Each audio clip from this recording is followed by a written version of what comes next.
This morning I want to talk to you about this subject that's showing up on the board, committed to God. We read in the Old Testament, as you read there, you read a lot about David and the things that he did, the things that he was involved in, but you get a lot of thought about the way that he felt and as he went through life. And this morning I want to cover one thing. As I was reading some things about David, it came to me, this particular concept of committed to God, and really was a lesson to me I wanted to talk about just how committed I am to God. I hope this mic's working here. It seems like it's cutting in and out, but okay. If you will, turn with me to 1 Chronicles. We're going to go to sooner or later. 28, the 28th chapter, the first 10 verses there. I have a pretty long reading, but let's try to make it through there as quickly as we can. It said, "And David assembled all the princes of Israel, the princes of the tribes, the captains of the companies that ministered to the king by course, and the captains over thousands, and the captains over the hundreds, and the stewards over all the substance and possession of the king and his son, with all the valiant men unto Jerusalem. Then David the king stood up upon his feet, and said, Hear me, my brethren and my people. As for me, I had in mine heart to build an house of the rest for the ark of the covenant of the Lord, and for the footstool of our God, and made ready for the building. But God said unto me, Thou shalt not build an house for my name, because thou hast been a man of war, and hast shed blood. Howbeit the Lord God of Israel chose me before all the house of my father to be king over Israel forever. For he had chosen Judah to be the ruler, and of the house of Judah the house of my father, and among the sons of my father he liked me to make me king over all Israel. And of all my sons, for the Lord had given me many sons, he had chosen Solomon my son to sit upon the throne of the kingdom of the Lord over Israel. And he said unto me, Solomon thy son, he shall build my house in my courts, for I have chosen him to be my son, and I will be his father. Moreover, I will establish his kingdom forever, if he be constant to my commandments and my judgments as at this day. Now therefore, in the sight of all Israel, the congregation of the Lord, and in the audience of God, and keep and seek for all the commandments of the Lord your God, that you may possess this good land and leave it for an inheritance for your children after you forever. And thou, Solomon, my son, know that the God of thy father, and serve him with a perfect heart and with a willing mind. For the Lord searcheth all the hearts and understandeth all the imaginations of the thoughts. If thou seek him, he will be found of thee, but if thou forsake him, he will cast thee off forever. Take heed now, for the Lord had chosen thee to build an house for the sanctuary. Be strong and do it."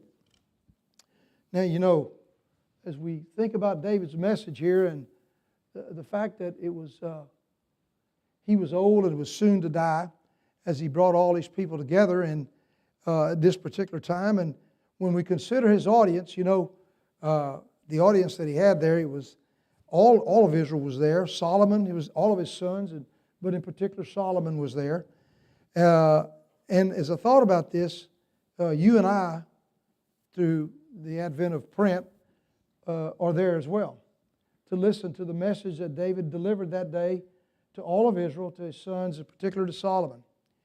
But this morning I want to think about David's commitment to God. He's committed to God, and as I thought about that, I wanted to kind of just ask myself, and perhaps you would ask yourself, of just how committed am I really to God? I mean, sometimes we talk a real good game. We say, I'm committed to God, I'm committed to serving Him, but just how committed are you and I to God this day? And I want to talk about three areas. First of all, I want to think about some thoughts about David as he gave this message. We talk about his message, and finally, the reasons that he gives for Israel, for Solomon, and for you and I today to obey the things that he said on that occasion. So first of all, the thoughts on David. The first thing I want to think about is as you read about David and all the things that occurred to him, you think about, first of all, how that he spent many days of his life, his early years of his life, in the wilderness where his life was threatened virtually every day. People were trying to get his life, take his life away. And, I go back to the time when he was young and he went to slay Goliath, and he was one of the few that would go out there and do that. And then we come to the point to where he had to think about King Saul, and his attitude towards Saul and God was that I will not do any harm to the Lord's anointed. Quite an attitude from an early age, and quite a commitment to God in that respect. And so that was David's early life.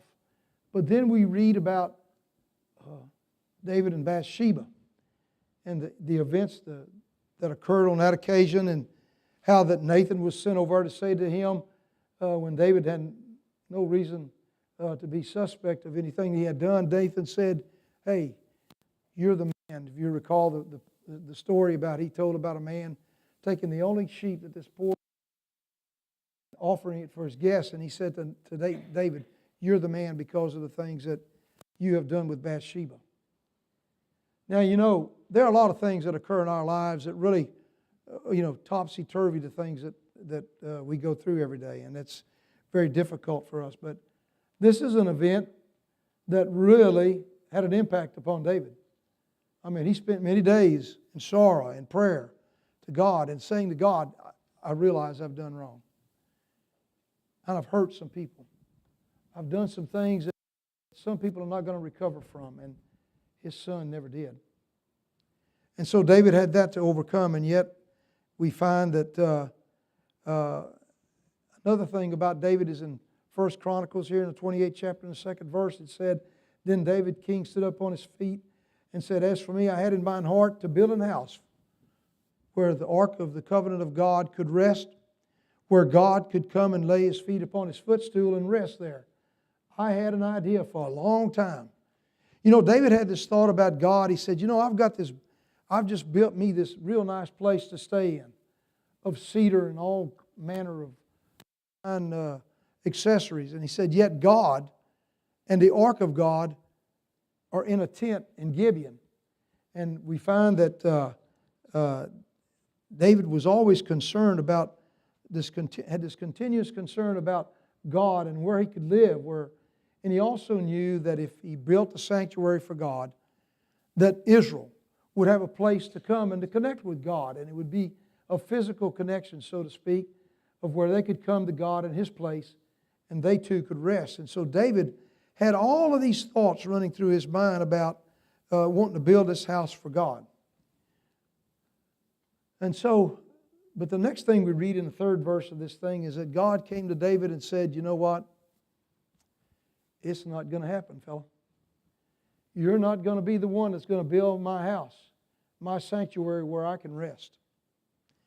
Now, I thought about all of that, and of all the things that had happened to David in his prior life, and now this, as he comes to his old age, and he's going to build, he has in his mind to build the house of God, and God says to him, you're not the individual.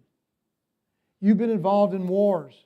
You've shed blood, and so therefore you will not be the one to build the sanctuary that you so long to do. And he informs David of that and says, your son is going to be the one who's going to build that sanctuary.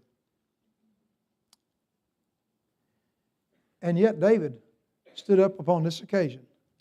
I don't know how long it was from the time when God told David, you're not going to build the sanctuary, to this speech that he gives on this occasion, but I can imagine it wasn't very long. Now, I thought about, how would I react to that?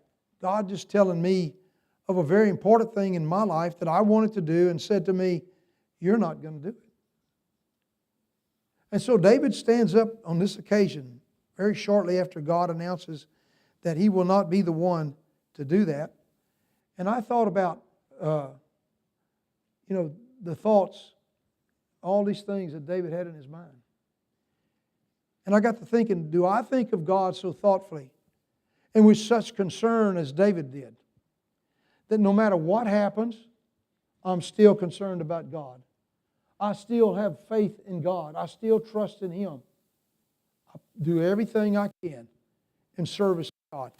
No matter how disappointed I may be, no matter how many of the thoughts imaginations that I had in service to God are taken away from me, yet, I'm going to be faithful to God.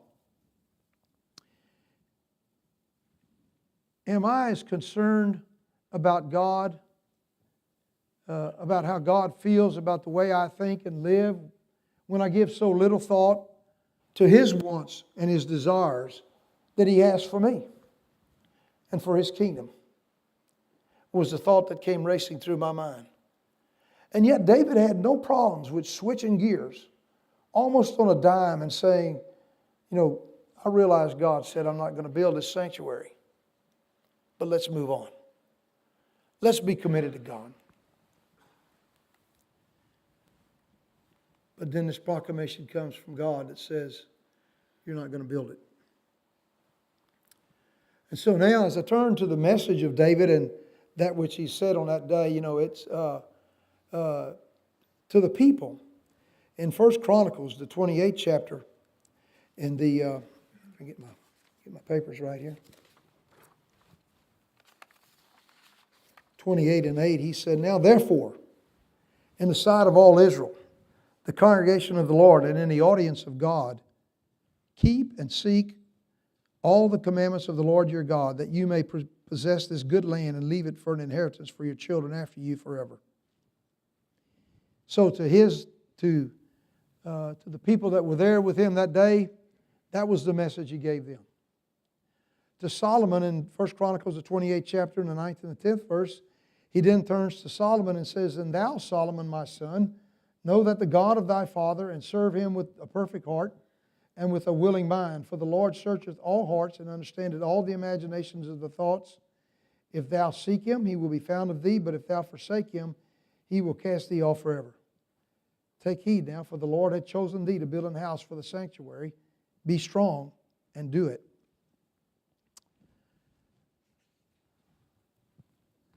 Now, to both of them, as we turn to 1 Chronicles, the 29th chapter, and the 13th through the 19th verse, he had this to say, now therefore, our God, we thank thee and praise thy glorious name.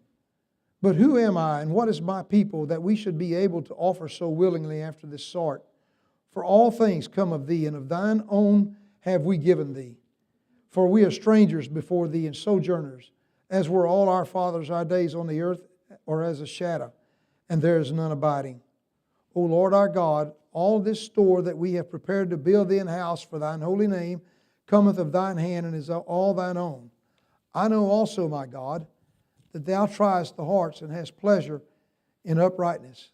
As for me, in the uprightness of my heart, I have willingly offered all these things, and now I have seen with joy thy people which are present here, to offer willingly unto thee. O Lord God of Abraham, Isaac, and of Israel, our fathers, keep this forever in the imagination of the thoughts in the hearts of thy people, and prepare their hearts unto thee. And give unto Solomon my son a perfect heart to keep the commandments, thy testimonies, and thy statutes, and to do all these things, and to build the palace for the which I have made provisions. And so now we find that here's David as he spoke to all of them, and he said, I've taken a lot of the gold and the silver, the possessions that I have, and I've committed them to the building of this sanctuary for God, because for a long time I've thought about building this house for God where He could come and rest, and we, His people, could come to Him and join in our praise and our worship to Him.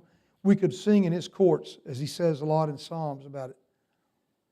And yet we find that God says to him, you're not going to be the one to do that. But nonetheless, the prayer that David offers on that occasion, after God has informed him of that, he doesn't, do like I think I probably would do and say, what? What do you mean I'm not going to be the one to do that? I've set all these things aside, all this gold and silver and other things that I've had to build a sanctuary, and you're not going to let me do that? But David doesn't do that. David turns right away and turns the other way and says, God, you've blessed us with many things. As a matter of fact, all the things that we offer to you willingly today, they all belong to you. It's quite an attitude to think about the things that you possess on such an occasion They all belong to God. There's no reason to be upset if God's not going to let you build His house. And so David turns to the praise and the worship of God and says, you know, all these things belong to you. You've blessed us richly. You've given us your word, and we certainly hope that in the days that lie ahead, that we, your people, will be a people that will keep and seek after you. And so, that which David gave to the people that day, he said to them, keep and seek the commandments of God. David, all the days, despite all the things that went through his life, we find that these were things that David did. He was committed in seeking after God's word and keeping it. Hence his attitude about, I'll not do anything to the Lord's anointed. I'll build him a sanctuary because he lives in a tent and I live in a very, spacious and well-built house. And God deserves one as well. And now as we turn to the final topic that we want to talk about this morning is the reasons why he gave them to obey. In 1 Chronicles, the 28th chapter, he said, keep and seek for all the commandments of the Lord your God, that you may possess the good land and leave it for an inheritance for your children after you forever. I thought about this. It would be a great thing if I stood up here this morning and I had 5 pieces of paper, and one of the greatest things I could do for my 5 kids and their families would be to give them each a piece of paper that says, hey, here's a piece of paper that grants you entrance into the kingdom of heaven. That's as good as it's going to get. It's for my wishes, it's for my children. And David stands here on this occasion and looks over the body of people that are before him that all belong to God and said, what I really want for you and for my son is for you not only to build this, to see this sanctuary and to worship God here, but more than anything,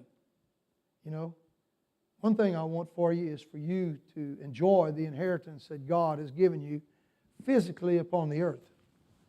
He's given you a land. He's run people off and He's given you their land. He's given you their houses, their vineyards, and all the things that they have for you to enjoy. That's an inheritance that God has physically given to you. Seek and keep His commandments that you may enjoy the physical things that God has given you. But no doubt in the heart of David was the concept that God would also prepare for them a mansion like He's promised you and I. And no doubt in David's mind, not only did he want to land there, but he wanted his children and he wanted God's people to be able to enjoy an inheritance in eternity, where no one could someone could come along and did, run them out of the land where God had given them. But in this place where God will finally has built for eternity, that will not be the case.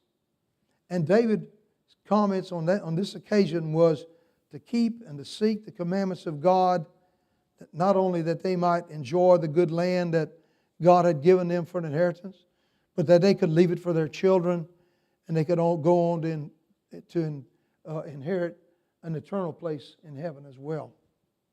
As we know, a lot of things happened to Israel because they didn't continue to keep and to seek as David had ordered them or had given them reason to obey. 1 Chronicles, the 28th chapter and the 9th verse, he went on to say to Solomon that if thou seek him, he will be found of thee. But then he went on to say, but don't make no mistake about it, but if you forsake him, he will cast thee off forever. Today, Solomon, you may be the cat's meow in the eyes of God. He selected you not only to be king over Israel, but He selected you to build His house. And so today you can feel good about yourself. But today be reminded to seek and to keep the commandments of God, just like all Israel should. But make no mistake about it. If thou wilt not do those things, God will cast thee off forever. And we find out later on that not very many generations after Solomon, things began to fall apart. People left the seeking and the keeping of God's commandments. And God did the very thing that Solomon, or that David warned Solomon he would do. He cast them off because his people would not do the things that he required or asked of them to do.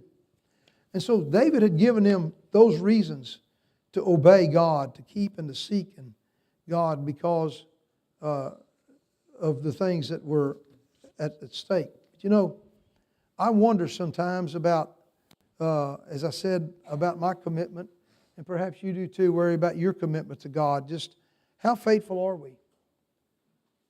Perhaps the thought races through our mind that we, every once in a while, that yeah, we're looking for a better place. We're like the writer of Hebrews. We seek a better place whose builder and maker is God.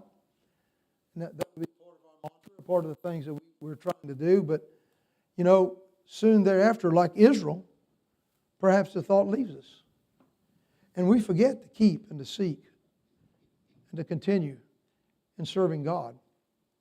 But you know, David was trying to impress upon the people of that day that not only was there a great turning point, that he wasn't going to be able to build the sanctuary, but someone else would.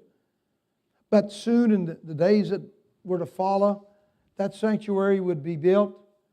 Jerusalem would be the place where God would come and rest with His people, and they could call upon Him. They could sing in His courts. And David could write about how great it was to just be a doorkeeper in those courts than to be, you know, in the tents of wickedness. And so David tried to give people physical things that they could hang on to in their service to God and remind them, don't ever leave God. Keep and seek His commandments.